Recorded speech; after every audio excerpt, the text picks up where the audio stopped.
hay-adda shaqaalaha jamhuuriyadda somalilan ayaa baryahanba ku howlanayd sidii ay u derdergelin lahaayeen wax u qabashada shaqaalaha dawladda ee ka howlgala gobollada dalka iyo magaalo madaxda somalilan wafdi uu hogaaminayo oo guddoomiyaha hay-adda shaqaalaha dawladda somalilan khaalid jaamac qodax oo uu weheliyo agaasimaha guud ee hay-adda shaqaalaha dawladda iyo agaasimayaal kala duwan oo ka socda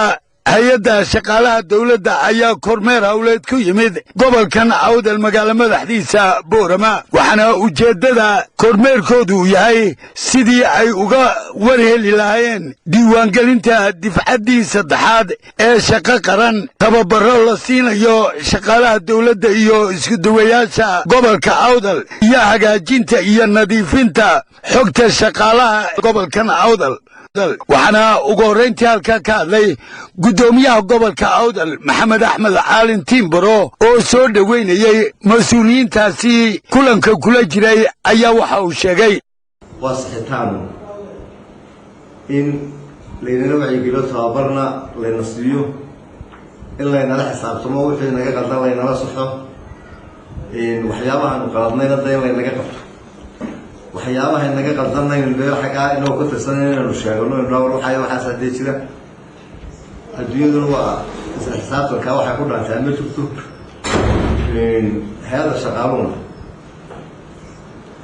dee isuduweel markaa tihiin cidda dariskiina haysa ee shaqaalihiina ka warhayn karta ee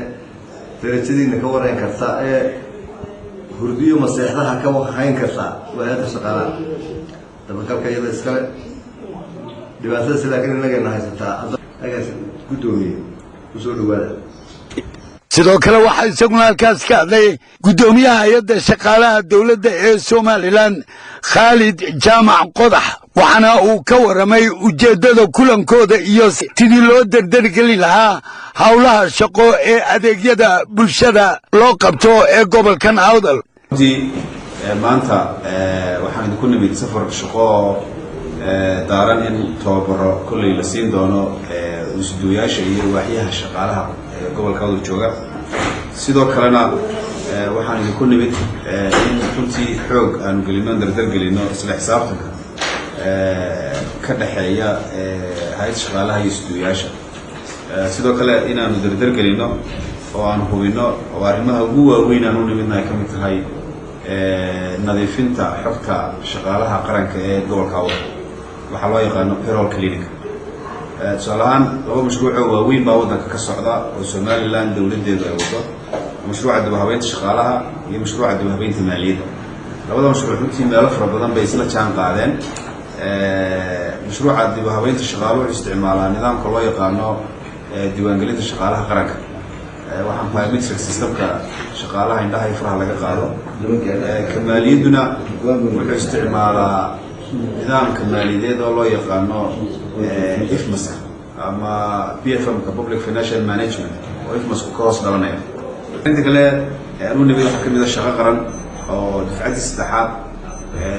iyadana aanu xalaaleynayno oo runtii aanu waajibaadkii hay-adda shaqaalaha ka gudanayno waayo difcaddaasi marka ay soo qalinjabiso hay-adda shaqaaluhu way hubisaa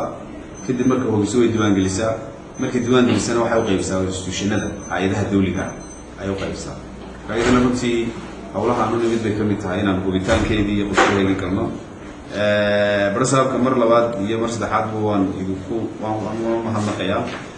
qorshayaashaan inkala hadli doono oo dhitiilkoogu uu intan ka badan yahay